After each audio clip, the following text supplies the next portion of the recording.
Welcome to On the Road with Ray Bohacz, the hot rod farmer from the Idle Chatter family of podcasts.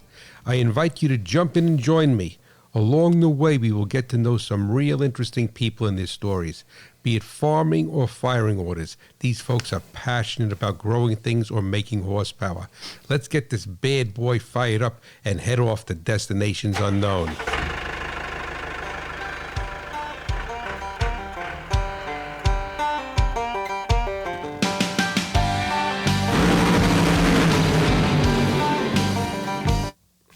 Thanks for joining me on the road. I am your host and traveling companion, Ray Bohacz, the hot rod farmer. This is another installment in our journey to connect with those interesting people that are the fabric of America. In this episode, I will time travel. That is correct, time travel back to 1966. Yet, we will remain in 2021. In a way, I will apply poetic license to the 1985 Hollywood movie Back to the Future, but in an automotive sense, that is. To many, the star of that film was the DeLorean car, but 19 years earlier, an even more futuristic vehicle was conceived in the fertile mind of a young man just out of his teen years. Yet his creation never came to fruition. It needed to wait as a diamond does for the right time and person to come along, to bring it from drawing to reality. The dream of that young man from Brooklyn, New York, lay dormant on paper, but not in his mind. It was a treasure buried deep in his soul, patiently waiting to exist. Interestingly, both of these men have been on the podcast before. They are names that you will be familiar with. Both are artists, one with a brush and the other with metal. Both are known the world over, and as a team, they will bring to life a car that has endured in silence for 55 years. It is an honor to call them my friends. I would like to welcome Pete Maier and Rob Ida back to On the Road. Gentlemen, it's great to be here with you today. Yeah, we love to be with you, Ray. You do a fantastic job. Thank you, Ray. And thank you, Pete. I'm happy to be here. Some of my favorite people, and nice early spring day up here in the Poconos in Pete's beautiful studio. So it's a great day. Let's get started. Yeah, well, you know, it's first I know. I just want to tell the audience, without stumbling over my words as I usually do, is that to get the most out of this show today and to learn about this three-wheeled car that we're going to be discussing that Pete designed back as a young man. But how did you guys meet each other? And I want to tell the audience that there is a separate podcast. You, Rob, were my first candidate, my guinea pig for On the Road, and then I did a show with Pete a while back that spoke about how he came from Brooklyn, New York to Detroit, became a head designer at General Motors, and now left there 40 years ago, right? About 1980. 41 to be exact. 41 years ago to pursue his true passion. Not that cars were not his passion, but his true passion. Because I know Pete even told me that he looks at cars as art, as an art form. But you are a realist artist, is that correct? Yep, realist, probably doing some of the largest paintings of animals, people, and again, automobiles in the world. And automobiles. So how did you two guys meet? It was funny. I befriended a fella named Rob Gibby, and unbeknownst to me, he was a good friend of Rob and Bob Ida. And he had friends here at Buck Hill. Somebody told him about me. He came over with his wife one day, and he didn't know I was a car designer. Oh, he didn't know that. Yeah, so he said, "Hey, have you ever heard of Rob Ida?" And I did hear of Rob. You know, being in the automotive, we all hear of one another. Right. Sometimes we don't know one another. But he said, "I got to take you down to his shop." So, a week later or so, we drove down. What, about 10, 12 years ago? Yeah, I think so. About 12. So that's how we met. Mm-hmm. Oh, wow. So now when Pete came down to your shop, did you know that he was a car designer? Well, sure, yeah. Rob Gibby told me okay. all the interesting facts. But you and I actually met not knowing who each other were at the Good Guys event here in Pocono. That's right. Right? You saw a couple of my cars there. That's it. Yeah. It was the one in New York. Oh, in Rhinebeck. Yes, right. Yeah, he had a couple cars there, and I got there early with Carl Weiler, the industrialist down the street. He makes all the brushes. That's the brush guy, right? Yeah, Weiler Brush. And Weiler's Carl and Ann have been real supporters of my work, but he's a hot rod freak. Oh, okay. Not to the extent that these guys are, but that's his passion. I took him to the show, and it's like watching a 5-year-old in a candy shop. There goes Carl. But they judged these cars. I was there the day before too, but I left early. So the next day I got there at 7. The gates open at 8, and they were moving the cars to the winners. Right. Yeah. So I saw this the silver or black one, right? There was a silver Willys and a 37 Chevy that was black. That was Jack's. Yeah. Right, Jack's. Right. Yeah. Okay. So I asked. It wasn't you who was there. Who was that? I don't remember who was with me had that the weekend. car? Probably one of my guys. But Anyway, I asked them if they could open the doors and all this kind of stuff, and I took pictures of them. And then I knew, So I saw his cars there, and I said, "Oh, this guy's good." And I don't know when we met, a month or so later, and I was blown away because I know about car construction, but in the automobile business today, we don't use English wheels and that kind of stuff. This guy does it all by hand. Yeah, old school. This is the real craftsmanship. Yeah. This is not even craftsmanship. I call it art. This is art on a different level. Okay, Right. So we hit it off, and we've known one another that long. And I guess recently, this past fall, he came up with his wife and your two friends, and he said, I had the drawings out, and we've been talking about this for years. And my only concern, and I think we've taken care of that, was patent stuff from General Motors. Okay. But I've been gone 41 years, and they said the patent is 20 or 30. We're free and clear. And they were going to build this car as a prototype, but, something happened at the time. And then I got drafted, wound up in Vietnam. So came back, and, by then, 3 years later, the whole world changed. Yeah. So Rob, I consider him the best, and his dad, and their awards attest to that. We don't have to say that to the world; everybody knows. But now you got a team of a designer and a builder, and Rob knows everybody else, like you, and chassis men like Bob Cuneo, right? And Rob Gibby, and we're trying to put a small little company together with what we consider. We consider ourselves to be, pretty innovative. He knows more about the build-in than I would. But you're the artiste. Big deal. But we're going to function together. Nobody's at an apex higher than the other one in this gang. I told Rob at the beginning, when I ran the studios, and when I worked in Cadillac, when I worked in Pontiac, I worked in Chevrolet, and there were chiefs above me. Okay, I was senior designer for all three, but. We worked as a team, to create a car. One guy might do a drawing. By the time that car goes into clay, and then you got all the floor workers coming in, including Mitchell and Jordan, all these guys, that car rarely comes out like the original sketch. Right.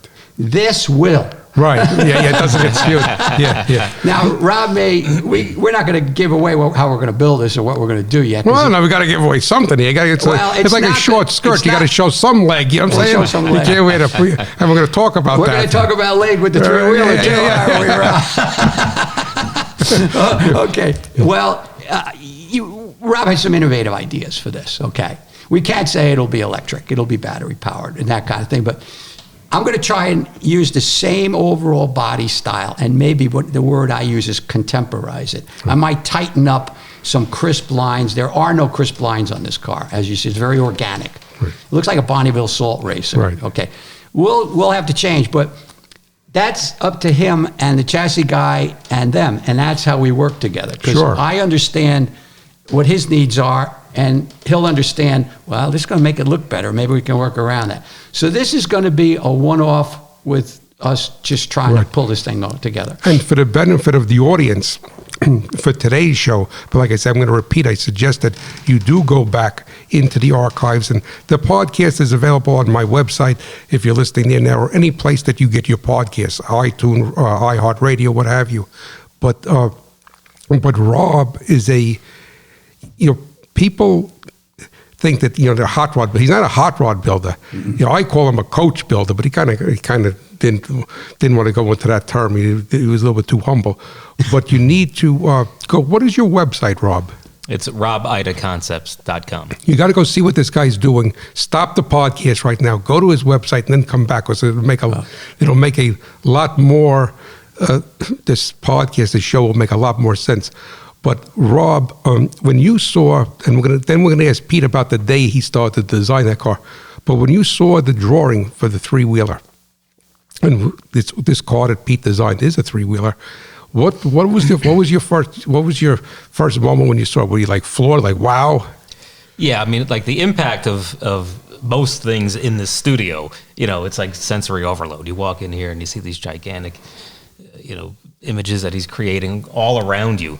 And then he rolls out a drawing, from 40 years ago. 55 years ago, I did the math. And then this three-wheeler pops off the paper, and it's just like, mind-blowing. But, you have to like look at it, and then you have to realize what else was going on at the time that he came up with this thing. It's one thing to come up with something like that now, and it even looks futuristic today. But my God, what was it like 55 years ago? Yeah, it's crazy. And the thing is that, and I feel like I said in the intro, is that being a third wheel in this meeting today, or this show today, is that I honestly, sincerely feel that design, and Peter's going to tell us about how that design came about, because that's really the catalyst for everything. Is that that design waited for 55 years. Like a precious stone buried in the earth, waiting for the right person to come along. And it's wonderful that you two guys met, because Pete saw right away that you are the right person to bring to life his creation from 55 years ago that was stillborn in General Motors. So I think that's wonderful. And the audience may want to know, how did I meet Pete? Well, I met Pete through you. So, and it was a great moment to meet him, because one of his final works at General Motors was the 1980 Seville, right? They call it Bustleback Seville. Yeah, I love it. Which I remember when I saw that car for the first time. Which is making a big comeback right now. Big comeback. Too bad he didn't buy some. Did you buy any? You could put on his... No, I when I left, I saving my shackles. Yeah. I didn't really know it was making a great comeback, because I'm going to introduce Rob and you to Wayne Cady. Wayne was the chief designer, okay? And we had a lot of discussions lately, mainly because, like you're calling me a head designer. I was senior, not head, okay? Well, which is better, senior or head? The head is like the chief. Okay. Senior's right below. Okay, all right, whatever. So hey, you earned that. You earned that respect. Well, okay. We get a lot of that. They had me as head of General Motors at one point. You don't know what the art magazines are going to write to make it look good. But I'm going to put you both in contact with Wayne Cady. He's a real good guy. He's been my friend for years. He's in his 80s now. And I don't even think he knows there's been a resurgence on this thing. Oh, really? Yeah. He told me last week that he has sketches, and I told him to send them to me, of his original watercolors, which he did in 1957. Of what? The initiation of the Bustleback. Really? Wow. No kidding. But they were two doors. Okay. Yeah. I did a couple two-door drawings after Wayne became a little ill in Cadillac for a couple months, and he went back to California. We were working on a car, and then he came back. But I did a couple, not knowing that he did it as a two-door. Okay. And a guy named Bernie Smith, Chuck Jordan, even Mitchell loved that. But Wayne told me that they couldn't sell a two-door to Kennard, the divisional vice president. And then I guess Mitchell, I may be wrong here, Wayne can substantiate that. Mitchell presented it to Kennard. Well, would you build it if it's a four-door? And he says, yeah, that sounds good. So that's how it became a four-door. Wow. It was going to be a two-door Eldorado. Right, with the Bustleback, yeah. Yeah, but now it came out as a four-door. And it's so funny, when we took that thing out to a place called Ride Road, we had that and the Seville. Yeah. Okay. The Eldorado Seville. They pretty much share a lot of stuff. Right. Wayne can tell you all the details. Right. But you also had the Riviera and the Tornado. Right. Same chassis. And they're the three. The Riviera, the Tornado, and the Eldorado look pretty much the same. Right. The damn Seville looked a foot longer. Yeah. Because it's a four-door, but they're the same chassis, the same length. Same. So it's pretty much a design coup, and I guess it did pretty well, but I didn't know there was a resurgence. Wayne's going to love to hear that. Yeah. My mom had one. Did you? Really? Yeah, Did you have a diesel or gas? No, it was gas. Yes, yeah. And it was black and copper. But black Oh, that was yeah. rare because Striking. black and silver was common, but black and this copper. was copper. It was Wow. beautiful. It's like my bass boat out there. Yeah. What did you see? Copper and black. Yeah. It was a great combination. yeah, I love beautiful, that car. beautiful. It still sticks in my mind. Tell your mom she's got great taste. Yeah. But what I would like to do, Pete, is that I would like for you to recall, because you got hired into General Motors as one of the youngest hires, and it's all in the first show, the first episode, which is a lead into this. And then, but now you got up that morning, you went to work. You had no idea what was General Motors was going to ask you. How long were you at General Motors when you went into work? So let's see if we could relive that day, because life is funny, and we never know that when we get up in the morning and we walk through a door, metaphorically in life, that door is going to be pivotal in our career or our path, or you're going to meet your wife or going to whatever. And we don't know that when we get up in the morning and put our clothes on. So let's relive that day. So how long were you at General Motors when you went into work that day and they gave you that assignment? Well, we're just going to go back about 6-8 months prior to that in 1965. Mitchell hired me to come out there for the summer program. That was for 3 months. Okay. That's 65. So you're learning the ropes, and they pay you, actually. Yeah. And halfway through that program, they asked if I wanted a full-time job. So I had a job before I graduated, which was nice. And that was Pratt Institute in Brooklyn. In Brooklyn. Yeah. Famous art school. Right. Industrial design. Cuisine, industrial design, fine art, fashion, anything like that. So now I'm there, and I began in June. Okay. And at that point, Dave North, who I'm going to introduce you guys to. So let me get this correct. So are you still just a summer intern, or you? No. I'm full time now. So it's the next year. This is now we're in 66. 66. Summer okay. of 66. I graduated in Sounds May. like a movie. Summer 66. Yeah, there you go. And Dave North was his assistant in there. Dave is the guy who did this 66 Tornado. That's a beautiful car. You're going to meet him later on the phone. I'm calling Dave. Just watch out. You might be on the phone for 3 hours. Don't say that, because he may listen to the show. We have to edit that out. Okay. So anyway, I guess I don't know who comes up with the idea. I got a feeling it was upper management. The chief was Bob Verizon. Dave North was the assistant, and there was about 6 of us. And they gave us an assignment. 6 new hires. 6 new, mostly from Art Center. That's in California. That's the big car design studio. I'm from Pratt. Anyway, you're from Brooklyn. I'm from Brooklyn. So anyway, we started sketching, and I won. Okay. I didn't know I won. They just pick you. Say, you're going to do the 3-wheeler. Okay, I'm going to stop you right there and add a little bit more content to that, please, because this is all new to me. So you come in and sort of, they bring all you 6 guys into a room? Yeah. And say, we want you to have a design exercise as a 3-wheeler? Yeah, this was design development. All right, so that's what they told you? Yes. So how long, do they bring you in and you all stand there and then the boss goes, hey, go design a 3-wheeler? Did they talk to you for a half hour? Did they give you some, because in engineering, they'll usually give you some criteria. We want a cylinder head that's going to flow enough air to make 500 horse. No. They give you nothing. Pure body design. You pick, what do you want, front wheel, rear wheel? And there was no criteria, your baby. That's it, do it. Okay. Okay. So how long do you think you're in the office when they told you about this project? Oh, it wasn't an office. It's like my studio. Yeah, but it's a big room. Oh, I don't know, 15 minutes, half hour. Okay, no big deal. And you had the chief modelers there with the other modelers, and you had the chief engineers. We all had access to those guys. Okay. And these are tops. Dave Rossi was the best modeler in the building, okay? I mean, literally, he could do a model this big. Clay model. Oh, yeah, small, 5th scale, quarter scale, in an hour. Wow. I mean, it wouldn't be. Right, but still. You're rough, but yeah or no, yay or nay, we're going. So he did my 3-wheeler, and it was picked. Okay, well, let's back up. I know where you're going. No.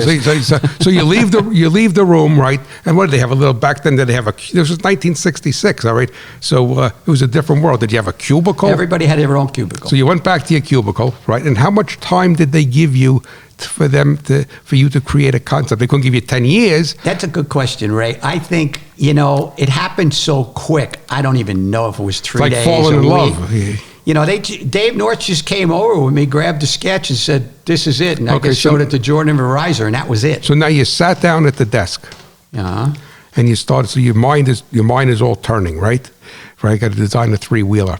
And now honestly, I mean, when you're young, you have you're bold. Sometimes you're frightened. Sometimes you're not frightened. When you're young, the things you should be frightened of, you're not. And the things that you shouldn't be frightened of scares you.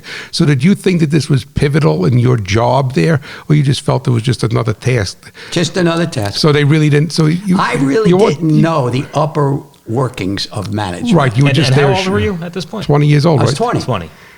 Yeah, 20. So And Dave was 30. He's 10 years older. All right. He already did the Tornado. He's worked in production studios. He's an assistant chief designer. So now you sit down, right? You sit down, Yeah. and you're going to come up with a 3. And I'm sure that the other 6 guys, 5 guys were separated from one another. You couldn't look like cheat looking over at each No, other. we looked. Oh, you looked. Okay, Yeah. you looked. Okay, so you start to sketch this, and this is on with paper and pencil. What are you sketching? Vellum paper. Vellum paper. Yeah, and I used ballpoint pens. ballpoint pen. Okay, so you're sketching this, right? And you came out with this vehicle, all right? Because that almost looks like a Pontiac emblem laying horizontal, but. Was that? But I don't think that was your influence. I heard through the grapevine somehow that really wasn't your influence. And Yeah, well, let's get the grapevine into the picture here. all right. So, hey, look, hey, this is the real deal, guys. This is the real deal. So this is not politically correct. Not politically Phil. correct. This is 1966. 19th. All right. So the back rooms, we had one girl in there. She's still a very good friend of ours. So she was a designer. Yeah, she was Wow. the first female designer hired for an exterior studio. Her name is Joan Cladle, and she now lives in Florida, and we keep in touch. And she was in the summer program with me too. But they kind of moved her and a couple of other people to the front of design development where there was a door, because they were working on a different project now. Okay. And we didn't really want her to see what was going on. She's savage. I mean, she was about your age at the time. What do you think? She's a year older than I. Oh, so she was young. I was the youngest Right. in So the studio. she was young woman. Yeah, another good friend of mine in there. He's 4 years older because he was in the Navy. Tom Hale. I was the youngest. Right. Okay. So anyway, this is it's macho. It's a macho job, and the guys they're in their 40s and 50s, and the back room is all beautiful coffee machines. It's General Motors. And Right. Yeah. This is nice. This is not cheapskateville, and we had access to the finest stuff. The salaries were fine, best engineers, best modelers. But they had a lot of Playboys in the back room. Playboy magazines. Oh my God! The guys were on Playboy. No, but the guys were on Playboy. Yeah, Playboy. Yeah. You know how it is when you're in the Army and everything. So anyway, I'm thumbing through these. So you're thumbing through the Playboys on company time. Everybody looks at them at company time. Okay, all right. It's kind of that's good work if you could get it. When we had to work, we had to work. But when we goofed off, we goofed off. Okay, that's good. That's like in the That's Army. General Motors. Not like that today. Bottom line is, I had seen this Playboy before the three-wheeler project was given. Oh, okay. Okay. And it came back to me immediately. So I went back and got that. Okay, so when you saw this Playboy before the project, and then you're sitting at your desk, a young 20-year-old kid from And all of a sudden hot rod kid from Brooklyn, right? It hit me. And I it said, hit you. And you said, wow, where is that magazine? Do you remember what issue it was? Oh, yeah. Yeah. Oh, what was it? It was a famous one. I don't know what month it was, but it was 1966. I think probably a May or a June. Okay, May or June. Playboy. Oh, we got to look it up. Okay. Yeah, we can find it. And the centerfold lady. Yeah, she was laying in bed. Okay. With her legs spread, a down shot. And her arms like this, and I'm going, that's holy my Christ. three-wheeler. 2 wheels by her feet and one by her head, and we got something. We got something here, okay. And that's honest to God. That's all. That is fantastic. Dave North and the guys could tell you. And I think that had a lot of, when we did the clay model, yeah. I'm not going to tell you what they did while No, yeah. But we know what they did because you told us before. We know. Jordan come down, and I guess before he showed it to Mitchell, Dave will remember this exactly. I wasn't nervous, but I don't know these guys like he does. Right. I'm a rookie here. Yeah, and you're a young kid. They came in, and Jordan just freaked when he saw the model with what they did to it. And it became a hit in the building. Now, is Chuck Jordan still alive? No, Chuck died about 5-6 years ago. I had heard that he was a ladies' man. Was he a ladies' man? Yeah, he was happily married. He liked the girls like all of us do. Come on. All right. If you don't look, there's something wrong with you, in my opinion. So now, when your drawing was picked, did you reveal to them that was your inspiration? Oh, and they knew already by then. What about the other guys, your peers? Everybody knew. And the other guy said, "Where the heck is that Playboy? I'm gonna They had it push pinned to my cork board behind my desk. Okay, all right. So now, Rob, when Pete showed you the drawing, when you came up here and you saw the drawing Yeah. for the first time, right? Did you ever think it was influenced by Playboy magazine? No, I didn't. I thought it was a Pontiac. I'm a poor farm kid, you know. I thought it was a Pontiac. I'm laying outside. But once he described it to me, then I saw. And now it. you I can said, see it. So "No, everybody's going to makes have to total go to sense." the website and look Yeah. at that to see if Right. they could see that there. All right. So it's like you remember years ago, they used to have in the diners. They used to have. Find the 10 Indians in the drawing over here. Oh, yeah. So okay, so you do that, and then you go and you give it Chuck Jordan when nuts over it. Yeah. Then what happened then? Well, then they were thinking of doing it. They built what they call a space buck.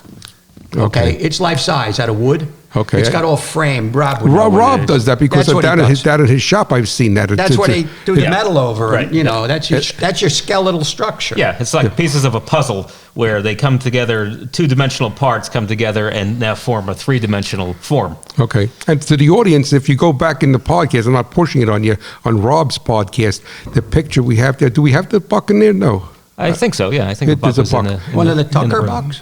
Yeah, the karaoke. Okay. Yeah.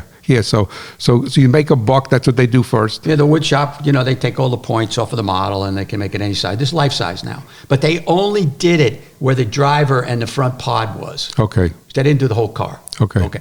And then I don't know what happened after that. I was transferred to an advanced studio.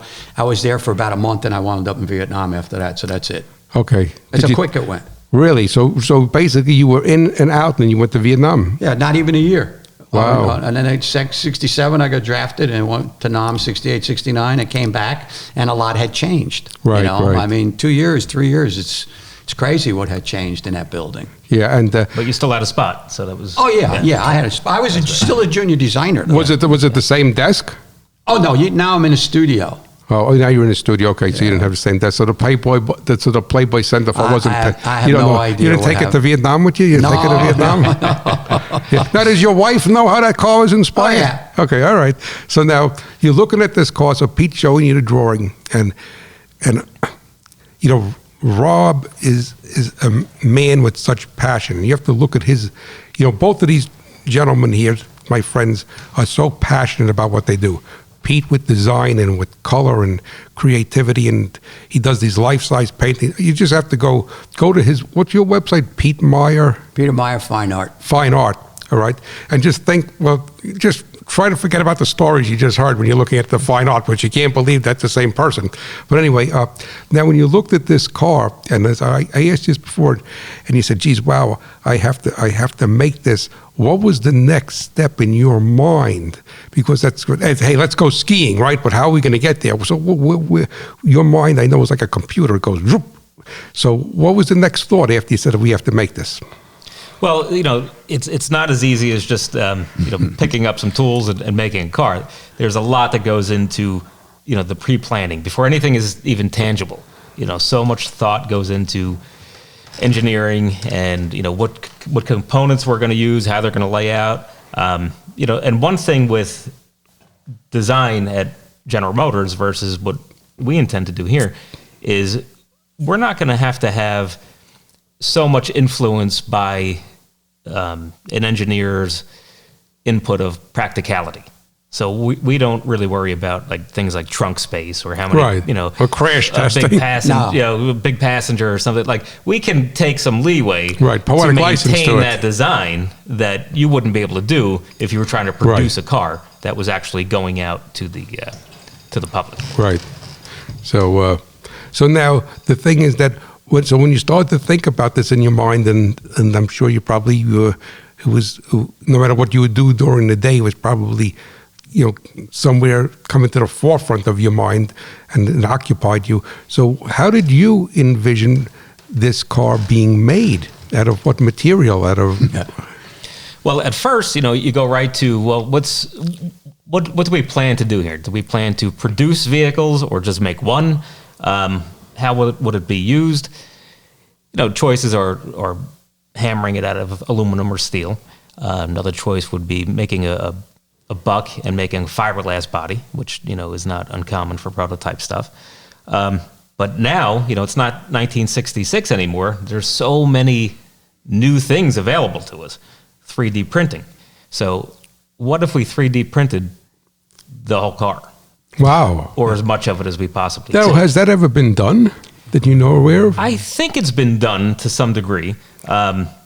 Maybe separate parts, but I don't think a whole car, has it? Yeah, I mean, 100% probably not, but No. I don't know that we're going to pull that off No, either. But yeah. but we'll try to make as much of it 3D printed as possible. So imagine wheels printed with continuous strand carbon fiber, brake calipers printed the same way, suspension components, and they're all different types of material in which we can print. Right. So the body wouldn't need to be as stout as the chassis or suspension components. But these new techniques and resources that we have really open up a whole new world.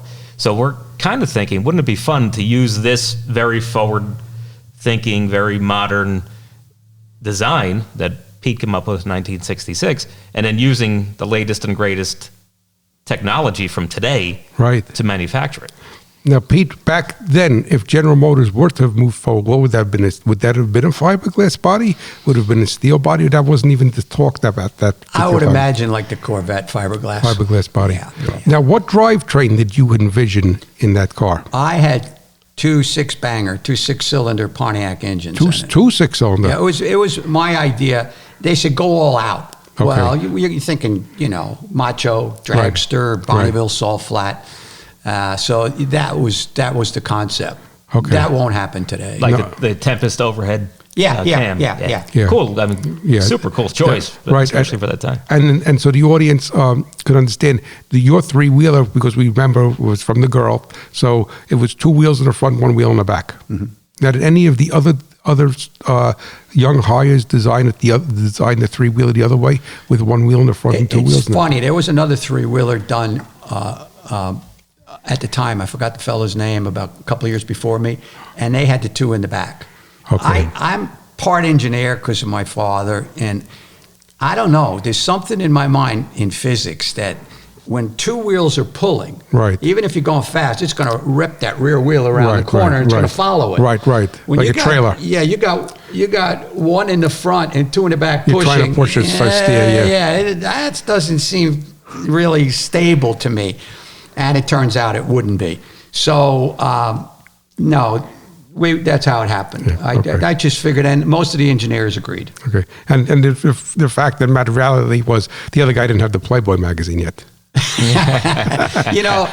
We shouldn't even say that because designers rarely copy one another's stuff.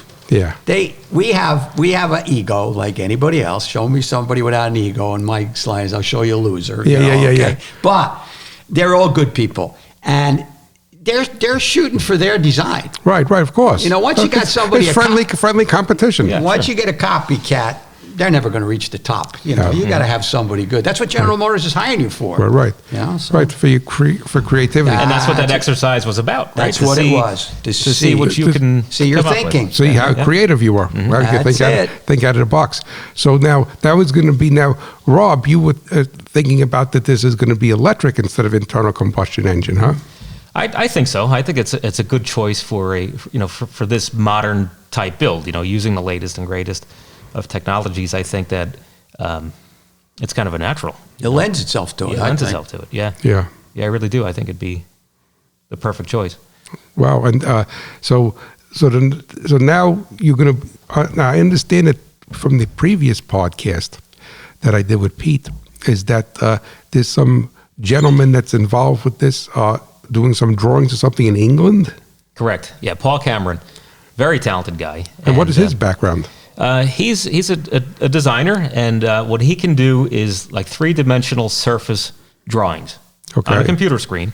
So he can take Pete's design from 1966, and he can take that two-dimensional drawing from all these different views and put math to that and draw the car on a computer screen. Now you can turn it around and see it in every direction. Wow. All the curves. He can simulate light and reflections and make it look realistic. You can build the car on a computer and have all of that, kind of moving around and tailoring and trimming and perfecting the design right there on a computer. So the stage we're in right now, Paul Cameron has done the initial 3-dimensional drawing, and Pete and Paul are working on fine-tuning it.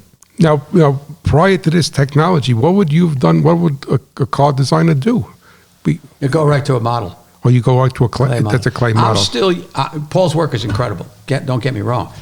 I'm still, in my mind, still used to working with a model. Okay. Because I can see things in clay you can change immediately. This we can change pretty quick. Pretty quick. Right. But he's in London, I'm here. Right.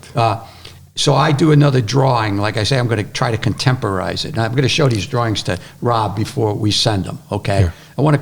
I don't know how you could contemporize that thing. I saw it. Well, there are ways, like the new lights we're going to incorporate. Yeah, where were the headlights on the original? They were the flip-up. Oh, flip-up. Okay, hideaway headlights. Now I don't need scoop intakes for the engines anymore. I don't need that stuff if it's going to go battery, electric. And we, the solar panels are going to come into play. Right, that'll be on the roof. Yeah, but it could put them on the pods and everything. This thing has a lot of surface to it. It's not a big car, but it's got the perfect surface. And then you got all these new. When we did headlights, here's a round headlight. Yeah, God bless you. Put it in clay, and that's it. An old T3. After I left in 1980, it was Chuck Jordan's and Mitchell's dream to model the car in clay, and then we'll cut out a shape on the front. That's why you're seeing all of these headlights and taillights that look like works of art in themselves. Okay. Because Guide Lamp, they give them a plaster cast of that thing, and then those guys design the interior. Yeah. Okay. They look like works of art Right, themselves. Some will look a little jewelry-like, too much, but so we can do that, and I can set that in. That's what you mean by contemporizing. Yeah, and I can change like that. You've seen the car. Yeah. The pictures, the drawings. Okay, when the front two pods come over, right now they're very organic. Okay. And they come to what they call a bone line. A bone line is like looking at your arm, where it's a sharp, like your wrist, right? Okay. Where it's a sharp curve.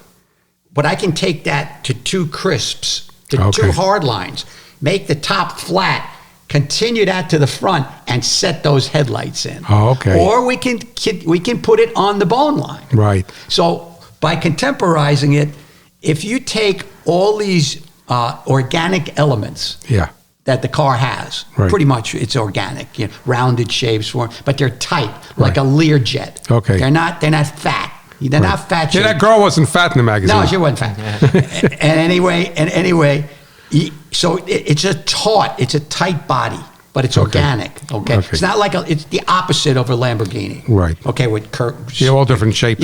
All over. Like a kindergarten kid put it together. Some of it's too much now, although I still like the car, but it's too much. They can't leave a square inch alone. But this will be a clean car. But when you take part organic and then introduce a hard line someplace, when it flops, the color or the car, it gives it that crispness, that taut feeling. We don't know if we're going to like it or not, but that's where the drawings come in. He doesn't have to sit there with clay or whatever. Right. We could. So hopefully, Rob and I are going to clear everything with his dad and some other people, the guys who are going to build this thing, before we send any of that stuff to Paul, because I don't want to waste his time. Right, exactly.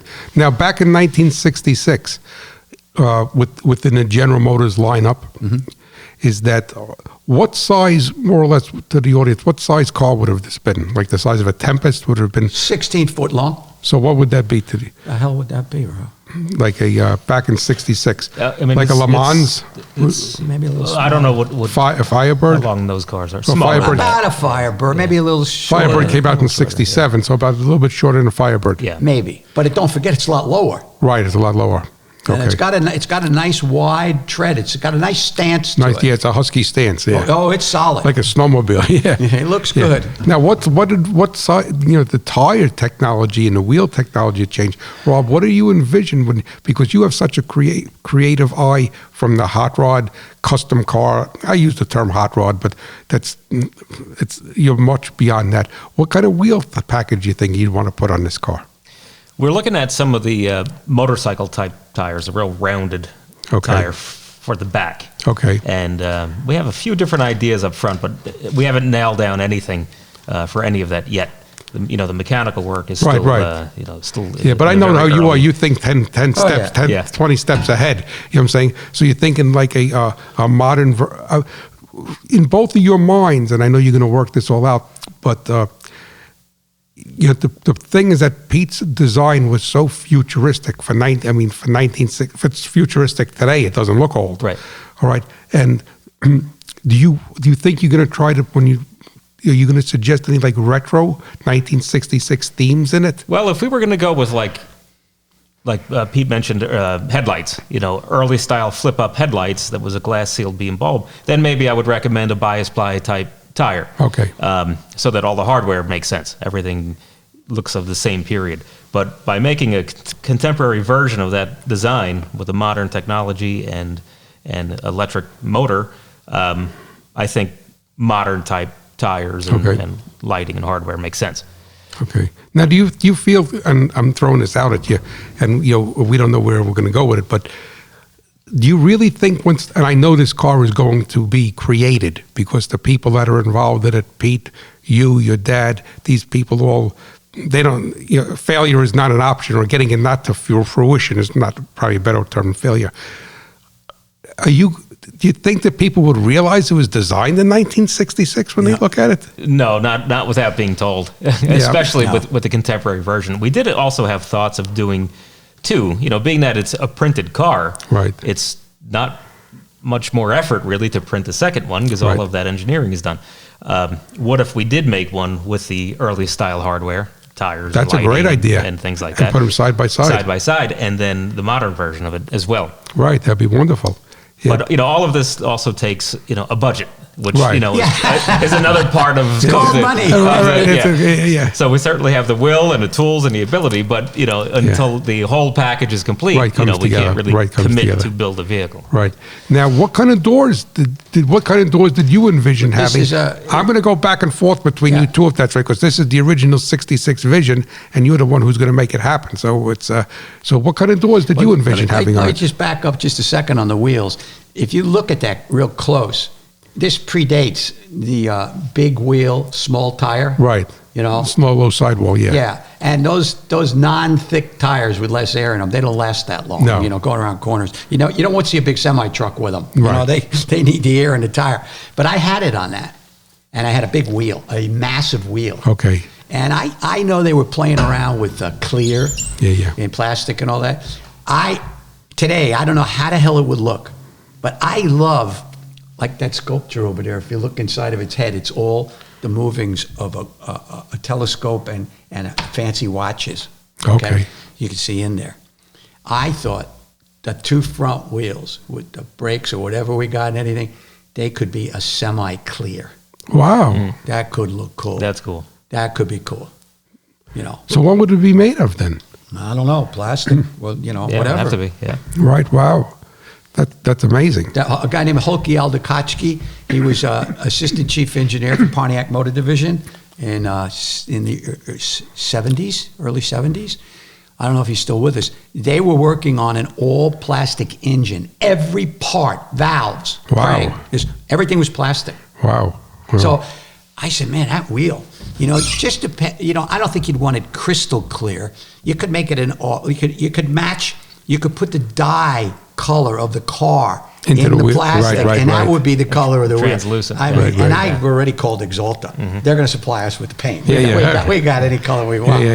And we talked about that. But as far as the door canopy, Rob did correct me if I'm wrong, you have that one where the seat moves out, correct? Yeah. Mm-hmm. So they're doing that a lot now, okay?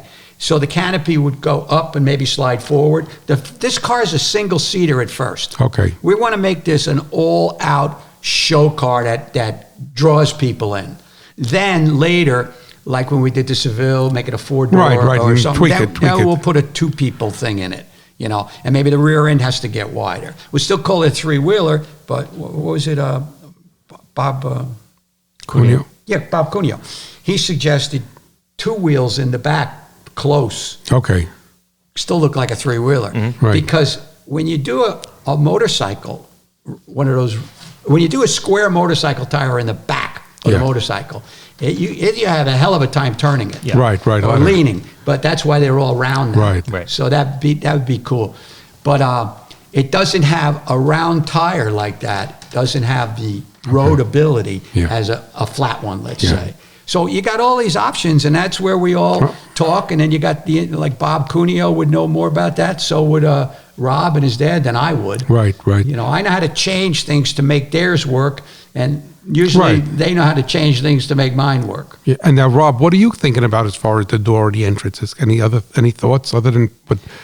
We were trying to be strategic with the size of the body panels if we do 3D printing. Because 3D printing, you're limited to, in certain cases, how big you can make it. So if we can break the body down into, thirds that we can print, that may dictate kind of where, it's best laid out to put a door gap.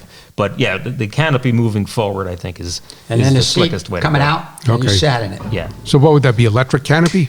Oh yeah, everything I would think. Yeah, Not hydraulic. Oh yeah. Yeah. So now, are you envisioning the first iteration of this, the show car? We'll call it the show car. Is that a proper term? Yeah, concept show car. Sure. All right. You can have an interior in it. Oh yeah. Sure. And what do you think that there is? What are your initial thoughts, Rob, for the dashboard? Well, I guess the parameters there would be, what do we need to monitor an electric car? What kind of information do we need? Yeah. And if we're going to incorporate things like navigation and audio system, probably a touch screen, right? That controls pretty much everything. And he would aesthetically take the charge of that. So he would have the componentry and then design the interior around those components. Whatever the steering wheel is and the controls, whether it's pedals or joystick or whatever. And I have somebody in mind. I'm not going to mention it, but she worked at GM.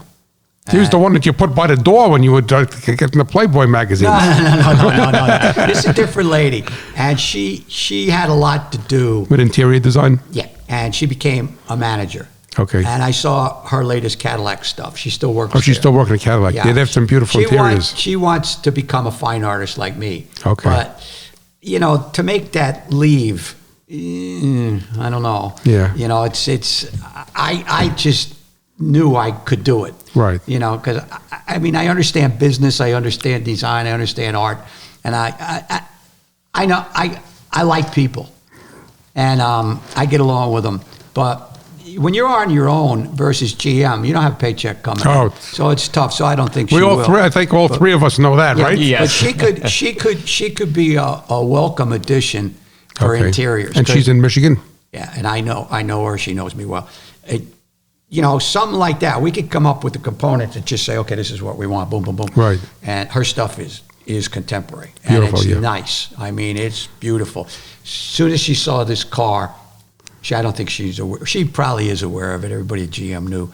But as soon as she would see it, she'd say, oh boy, this is something new, cool. And what would be cool, she'd be moonlighting. Right. So that's great. Yeah. So that's great. Good for her. I don't know if that's going to come to fruition. Right, we'll see what happens. You need somebody for interior design. Right. It has that. And then he knows the people who know how to do the leather work and all that kind of stuff later. Right. Now, Rob, do you, since you are the head of manufacturing, we'll say, right, of making this car, making it into something tangible instead of just a passion in Pete's heart for 55 years, if you can't 3D print this for whatever reason, we don't know, is that going to be a hurdle or a cavern, that we can't jump, or are you still going to plan on moving forward? No, there are other ways of doing it. Okay. We like the idea of 3D printing, and currently we're pursuing that. Okay. But if that wasn't available to us for some reason, there are other ways, and like I said, fiberglass is one way, or making it from metal. So that's not a deal breaker if the 3D? No, we'd still like to build a car. It may change kind of the theme of the car. Right. 3D printing, I think, is ideal for the very high-tech type of a concept for the car. If we were to do it in metal, maybe we would take a little bit more of a retro approach. Okay. On the hardware and componentry. Great. If we could do 3D, that would be the catch. No, me out. Yeah, that's that's the me goal. out. Yeah. Well, I was, the audience doesn't know, but I was privy to one of the meetings with you guys, and it looks like you probably end up, maybe not exactly as you want to do it, but it looks like you'll probably be able to accomplish that. Yeah. Now, I'm just going to jump away for 1 second. Was when you designed that car back in '66, and I keep repeating that because if people come and look at the pictures, they're not going to think it was from 1966. No. Right. And was that, if that car ever came to fruition, or what if it became a show car? Let's say GM made it into a show car, and what they have the Futurama exhibit back then. Remember that? Yeah, that was kind that of was the end of that was that. kind of waning already. Yeah, the yeah, Futurama, yeah. right? But the thing is that would that have been badged a Pontiac, or what would have been badged? I would think probably a Chevy. Really? Yeah, but I don't think they'd want it to. See, I'm not in the marketing division. And back then, I would have said, make it out anything. Today, knowing the business, Yeah. that should be a Cadillac, Oh, really? in my estimation. Wow. High end to compete with the high end boys, Lamborghini and everything. But that would be a targeted audience. Okay. So Rob and I, we build them. Okay. Right. We take orders on these things. They're sold before they're produced. Okay. Like they do with the Lamborghinis and Right. all of this kind of stuff, and the Corvette. The Right. new Corvette, it's a mid-engine, so everybody wanted one, so it sold like that before they even went to production. Yeah, Rob had one. I did. Yeah? Yeah, I had the first one, I think, in New Jersey. Yeah. You still got it? No, it went to Germany. I sold it right away. Oh, okay. There's something about those cars, even the press car I had. I had a press car, and they said, "Oh, when you get done with this car, we're sending it to Germany." What the heck's going on with It's Germany? funny because I wanted to meet this guy for 30 years, 40 years. I had left the week this kid hires in, Who was that? Tom Peters, Okay. and his wife became head of interiors, and he became head of Corvette Oh. design, Ah. the studio, and Yeah, where yeah. I worked, but Yeah, I yeah. never worked in Corvette. So we had a big show in my work in New York, and his neighbor happens to be Nancy Lockhart, who's one of the top color people working with color at Exalta. And She this used is to in work Michigan. with They were in Dupont. Michigan, Yeah. right? She's his next door neighbor. So I get this call. I meet Nancy and Jeff. Now we're buddies because Yeah, that's yeah. who gives me all the paint now. Exalta bought DuPont's paint division. So I get a call one afternoon. Pete, it's Nancy. I say, hey, kid. She says, we'd like to come to your show. I said, oh, great. So she said, that's when she tells me Tom Peters is her neighbor. And I said, well, I wanted to meet this guy for so long. Well, he wants to meet you. Oh, wow. So they came right here. They flew it to Scranton, and they came here, Right. and we bullshitted for a little while. And then they went to the show by themselves. And, it was on that big, high, 77-foot new building. Okay, in Manhattan. We had the double penthouse where Wow. all my paintings were exhibited. Wow. And they liked that. So I finally met Tom. But he's the one he's the chief of that. Oh, for the new C8, yeah. Yeah. No, Wow. he just retired recently. Okay, yeah. So he's gone. Right. But really cool guy. Well, and what I'm going to do is I'm going to steal a microphone for hopefully for 30 seconds, not any longer, just so the audience realizes when, that, Pete does not build the cars. He's a fine artist. And when he said that Exalta gives him the paint, that's because you are the first one that uses automotive finishes. Maybe take 30 seconds and tell the audience about that, because they may have gotten confused. We said Exalta gives me the paint, and Exalta is a high-end paint Yeah, company yeah. because I know they have a relationship with you, Rob. Correct. Yeah. Yeah. Yeah, it's When an automotive paint company. When I left, You left General Motors. I left General Motors, and about 5 years later, 10 years later, a guy named George Stolzenfeld and Regina Momgatis, they own American Machining out in Michigan, and they made all the mixing tanks and all the mixing spiral things for the big paint companies when they travel on trailers around the country and trains. And they had access to the higher-ups at DuPont. Okay. And they bought a lot of my artwork, and I stayed at their home. And I'd every afternoon before dinner, I'd go out and say hello and talk to the guys in the shop. And one day I went out there, and there's all these stainless steel Teflon-coated tanks, and what the hell's going on here, George? He said, I could tell you at dinner tonight. Well, I already figured it out. It was waterborne. Okay. See, I wanted to be the first one in the world to paint life-size paintings of cars with real automotive paint, but I didn't want to use lacquers and urethanes because they're Okay. going to kill me in this Right, room, right. So when I found out about that, this is a quick story. They said, well, I met with the top guy, the North American paint guy, Yeah. Tom Speakman. And He was DuPont, and I met right here in Wilmington. Wilmington. So I had moved Wilmington, back. Delaware. Yeah, where the headquarters are. And I had already moved back here. Okay. So now I'm down there, and he said, we've never given an experimental product in DuPont away to anybody outside of DuPont since the Revolutionary War when we made gunpowder. Wow. So 5 minutes later, he's walking around, and he said, what do you really need, Pete? I said, I just want red, yellow, blue, black, and white, 2 ounces of every color. See if I can work with my brushes and push them to my guns, my airbrushes, my guns. And he thought about it, and he had a clock above his big desk, and I was looking at the clock. It went around about a minute and a half. He says, you willing to drive back to Michigan? I said, whatever. He says, I'm going to give you all 54 colors. Wow. Hand mixed. Hand They're mixed. still up on that They're still shelf. there, yeah, up there. They thought they were going to go banned 6 months a year. I'm And that's still what, using 20 years later. And then Exalta bought them out a couple of years ago. I don't know how much you could equate what I got here. Probably $250,000 worth of paint. Wow. It's ridiculous. And it's all for free. So that's how I get the paint. And that's what I paint with. And I know that, Rob, you use, a lot of your project cars are with Exalta paint, aren't they? Yeah. We use from primer all the way up to the finish clear, all Exalta product. Yeah. Yeah, so that's Spies top. Hecker is the line that I use. Yeah, he used Bezecker. Yeah. Okay. So Exalta has Spies Hecker and They got a couple of different. few of the other So names. Exalta is the parent company. Correct. Exalta's like the DuPont. You Right, know, right. they make the.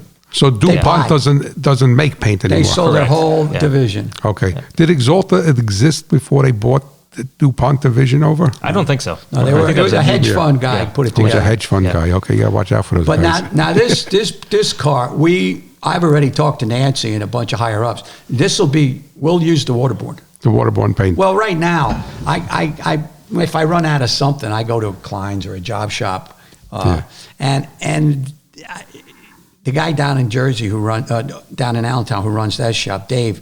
That's Allentown, Pennsylvania, Yeah, he says for the audience. He says that it's like a 60-40 now. Most people are going to waterborne. Yeah. So this will definitely get painted in waterborne. But it'll be a special color. Right, Because right. Nancy promised me we will have a special color. I'm thinking of 3. I would like to have 3 colors. Well, I know that you like white, so Well, it's gonna, every time we showed our clay models, we dye-knocked them in white, like painted them in Yeah, white yeah, yeah. or silver. A lot of guys did them darker. Each studio had their Right. preference, the Yeah. chief. But when you do them in white, you see all the white cars in my driveway? right. No, they're all white. I Well, got you the can red see car the here. form on it. Yeah. You know, you put a black car and you get the sky reflected. Right, you don't see right, the right. shade. A brilliant silver or a beautiful white. And I'm not thinking of a normal white. Right. I'm thinking like a warm, beautiful pearl, something, but different. You know, Different, yeah. not a lot of Well, that's in your flake and department. stuff. That's we'll in your figure guys' that one department. out. Yeah. Now, for the audience that didn't listen to Rob's podcast or didn't get a chance to visit his site yet, is that I want to establish that he has the ability to create whatever Pete designs. Oh, yeah. And if you can just tell the audience briefly until they go listen to your show about how you recreated the Tuckers that didn't exist.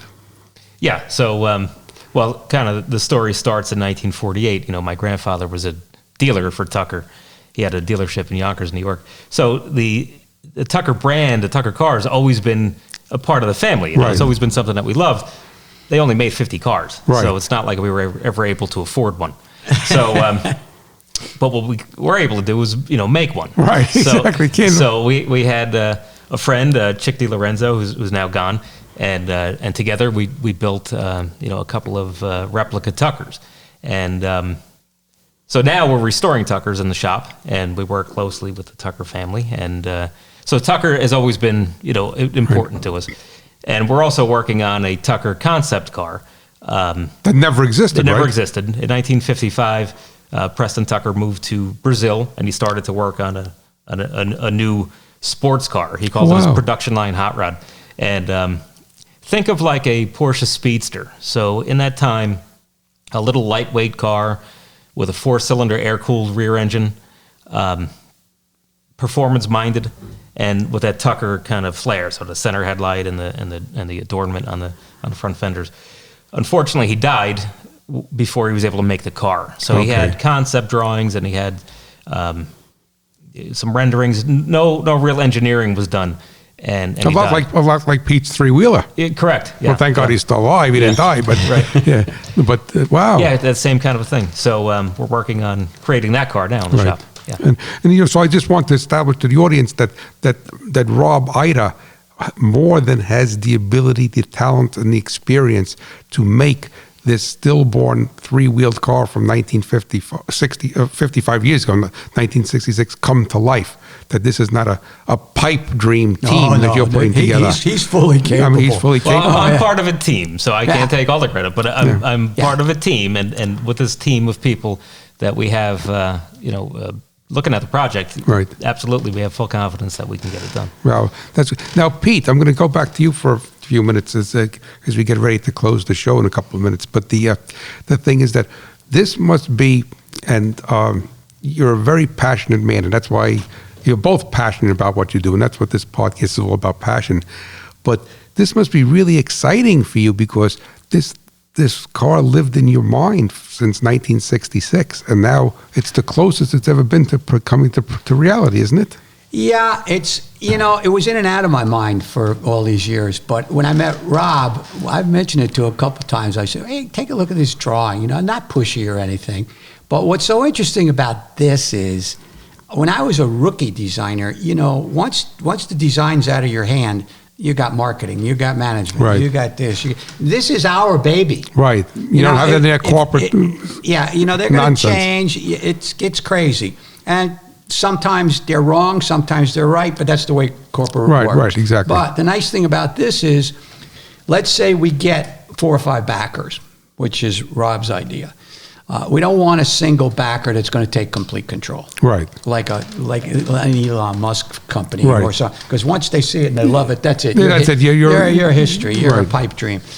So this is neat in that we are in charge of our own destiny here, right. Sink or swim. Right. And you don't get that in corporate America. No. He's got his corporation. I got my little corporation. Right. The other people who maybe will back us, yes, they have bigger companies, but right. not huge corporations. Right. And if that works, and and he's got access to one of the finest chassis men in the world. Right. And we already spoke. And this is it's a dream. It's a dream. Now it's become a dream. Right. Come true. Right. Hopefully. Yeah, and I'm sure it will. It's with, like I say, I mean it sincerely. It's been waiting for 55 years. Yeah, long time. For the right dynamics to happen. Yes. And and for the people to come together, the situation to come together, and also for the technology to come together, like with this 3D printing. Now, I meant to ask you, Rob, are you envisioning? You said the body panels. Is there going to be like a space frame underneath it that you're going to attach, like your dad's GT is built, that you're going to attach the panels to a cage, like? Yes. So we're imagining a printed frame that not only carries the suspension and the motor, but also supports the body. And then the body skins, the actual shape right. of the body can be, a lesser material. And when I say lesser, I mean it doesn't have to be as stiff as what we print the chassis out of. And that can be finished and painted like normal. Okay. Do you think body panels? I mean, I know. It's like this project like this, designing a house. Worse, but tougher. But do you envision bonding the panels to the frame? Yes. Okay. Yeah. There's lots of good adhesives now. Yeah. I mean, that's part of the modern technology that we're looking right. at, and things like that have to be well thought out, because now you put this body out in the sun and it twists, and it'll twist or it'll suck down where the right, inner exactly. structure is bonded to it. Right. So all of those things really need to be known, or at least thought right. about, and try to recognized. Yeah. And from a third party perspective, I would love to see a number of, and I'm giving you my opinion. I'm not part of this. You and Pete and the other guys are part of it. I'm just a guy with a microphone. But the thing basically is that I would love to see a consortium possibly of people in the industry, like a 3D printing company, yes. Axalta paint right. company. That's it. Maybe, another company, maybe Electric Motors, whatever sure. it may be, that comes together, yes. right, with you guys being the head of it, and them having enough faith mm-hmm.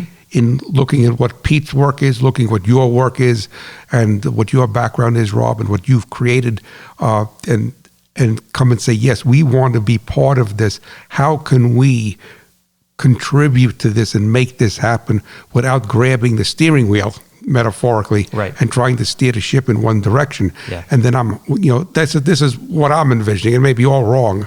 And then to have the best of the best from America in this, because it is an American. I mean, hey, a kid from Brooklyn goes to Michigan and designs a 3-wheel car, and a kid from South Jersey, right, that built his first hot rod with a 40-something Willys. 41 Willys. Yeah. 41 Willys. You don't get more American than that, right?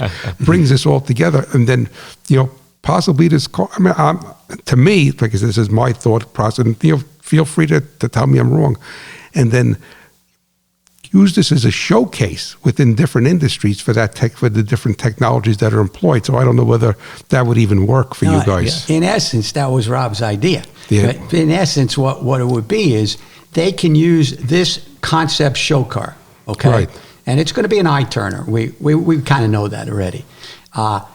They use that product to promote their product that is in this vehicle. Right, exactly. Right, That's what you said it more succinctly than I did. So take this car, not only be on the show car circuit, but let's say if there's a trade show for 3D printing. Let them use it. Let them use Let it. them take that car and bring it in and say, hey, look, wow. That's exactly the type That's what we want. of sponsorship We're looking kinda that for. we're Right. looking for. We're backing. Right. So a 3D printing company or like a SolidWorks for the Right, for the CAD modeling. Right.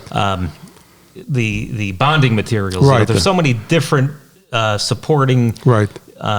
Even like a glass resources. company, like Glass company, like sure. this Gorilla Glass that they use for windshield Yeah. now, like on your dad. To the audience, Rob's dad has a new Ford GT, not a Mustang, the GT supercar, and I think that has a Gorilla Glass windshield, right? Right, it does, yeah. So things like that, I would love to see that, and I'm just I felt that was the way that you should go, and I'm just glad to hear that I wasn't all wet. Yeah. Well, no, I think that's how the car is most useful because Right. it's not going to be something that we're driving around and Right, yeah, taking on vacation. Going to but- the cruise night with it. Right, but it'll be something that can be shown around the world and promoting all the products from the supporting Right, and the technologies. companies and the technologies, Right, and the then open up minds and make things, just create more awareness of things that are available to shops like mine. I don't Right. have a big factory; I have a little hot rod shop, Right. And but those things are available to us, Right. and just a lot of times we don't know it, Right, and, exactly. and because we're not exposed to it. And the idea of it being electric, I mean, whatever. I mean, that's seems to be a trend today. So, for that not to have an internal combustion engine, I think that's great. And all the different things that you discussed today, and that Pete brought up the translucent wheels. You brought up some other aspects about the interior, and what have you. And I think it's going to be fantastic, and it's really, really exciting. And I'm I'm thrilled that you are sharing this with my audience, because would I be able to come back as this project progresses, and get an update to the Sure. Yeah. I mean, you're our catalyst here, Ray. Yeah. I don't know about the catalyst. I mean, I don't know about the We catalyst. thought if you're willing, the next one, because this is going to be ongoing. Right. Down at Rob's shop, Yeah. which you've been to, and the guy videoing here is a good friend of mine, Terry Munson. He's never been to Rob's shop. Okay. So we thought we'd do it there where you see the actual, now you're seeing the nuts and bolts, not just pretty Right, drawings right. by Pete Maier, Right. And, for the audience, because I didn't say it, and I was remiss by not saying it, but we're actually in Pete's studio here. So, in true hot rod and artist form, was sitting on looks like a homemade table. We're sitting at a homemade table, right? Everything's homemade.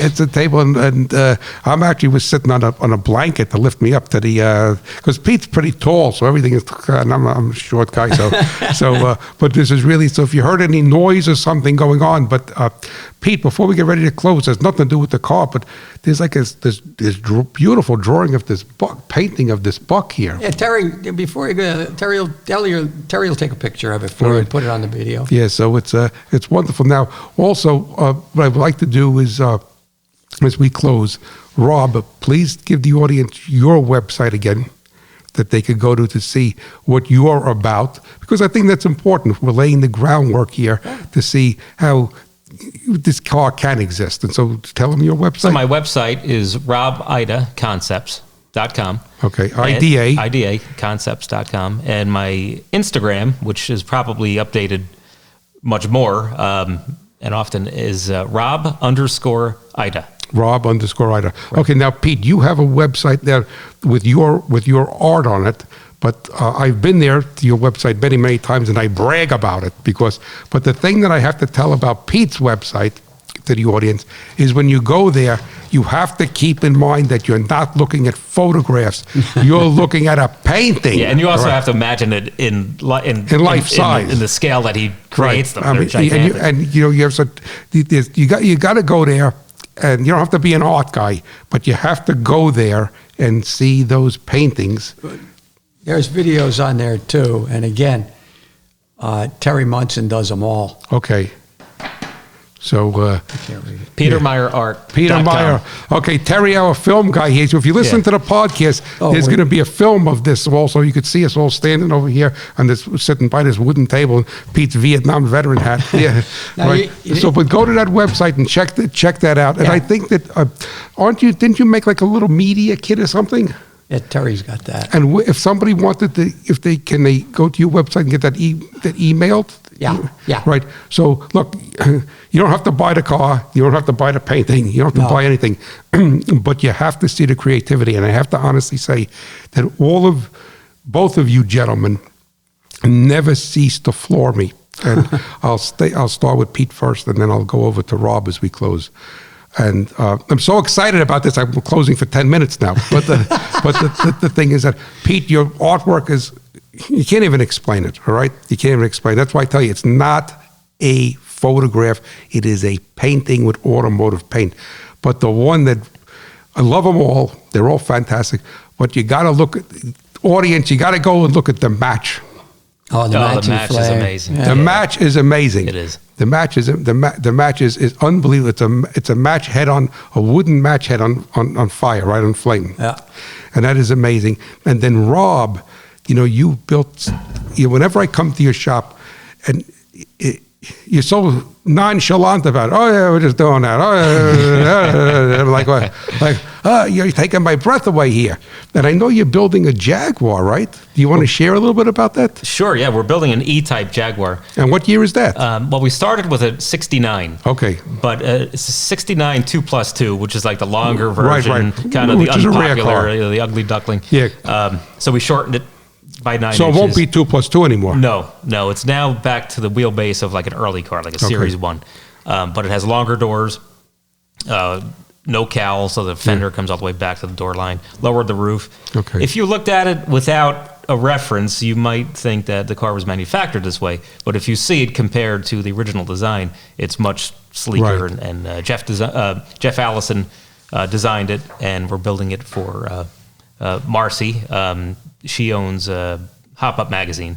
Pop Up or Hop Up. HOP. Yeah, the old hot rod type magazine. Yeah, if I remember correctly, that's a very nice magazine, isn't it? Very high quality. I mean, it's almost like a book. Yes. Yeah, almost like a book. So, so that I go to a shop, and then like I said, no big deal. And they're standing over there, they're drinking a cup of coffee, and like, what are we looking at here? There's 3 Tuckers here. Yeah. They go over here to Pete Maier up in the mountains of Pennsylvania in this art studio, and I was like, wow, look at this. It's amazing, isn't it? And he goes, I gotta go to the supermarket, get something. Yeah, close the door when you leave. So, so it's amazing how you become nonchalant, but. To your works, but I stress the audience to go to Pete Maier's website, check it out.